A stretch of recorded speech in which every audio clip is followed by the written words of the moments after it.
Hello friends, welcome to I'm Ponni. இன்றைக்கி key rice எப்படி பண்ணுறதுன்னு பார்க்கலாம். ஆக்சுவலாக இது சண்டே பண்ணது. வீடியோவில் அப்லோட் ரொம்ப லேட்டாக பண்ணுறேன். இதுக்கு கடாயில் எண்ணெய் ஊற்றிட்டு கொஞ்சம் நெய் போட்டுட்டு ஸ்பைசஸ் ஆட் பண்ணி வதக்கினதுக்கப்புறம் வெங்காயம், ஒரு பெரிய வெங்காயம் 3 வெங்காயம் நல்லா வதங்கினதுக்கப்புறம் இஞ்சி பூண்டு பேஸ்ட், அது நல்லா வதங்கினதுக்கப்புறம் ஒரே ஒரு தக்காளி போடக்கூட தேவையில்லை. தக்காளி போடலைனாலும் இது நல்லா தான் இருக்கும். நான் சின்னதாக ஒரு தக்காளி போட்டிருக்கேன்.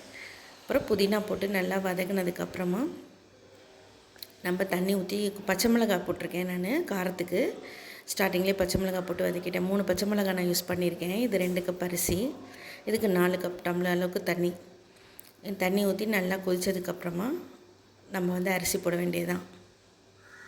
சிம்பிளான ரெசிபிங்க, ஆனால் சூப்பராக இருக்கும் டேஸ்ட்டு. இது ஆக்சுவலாக சைட் டிஷ் மட்டன் கிரேவி வச்சு சாப்பிட்டோம் சண்டே.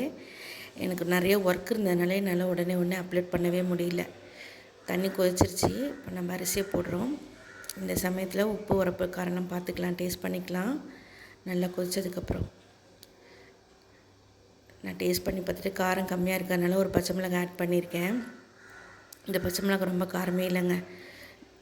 கொத்தமல்லி ஃபைனலாக போட்டுட்டு மூடி வச்சு வேக வைக்க வேண்டியதாக. ஒரு 2 விசில் வந்தால் போதும், வெந்துடும். இது அரிசி நல்லா ஊற வச்சு தான் நம்ம போட்டிருக்கோம், அதனால் சீக்கிரம் வெந்துடும். சூப்பரான ghee rice ready with mutton gravy. ரொம்ப நல்லா இருந்துச்சுங்க. சாப்பாடும் நல்லா வெந்து நல்லா இருந்தது.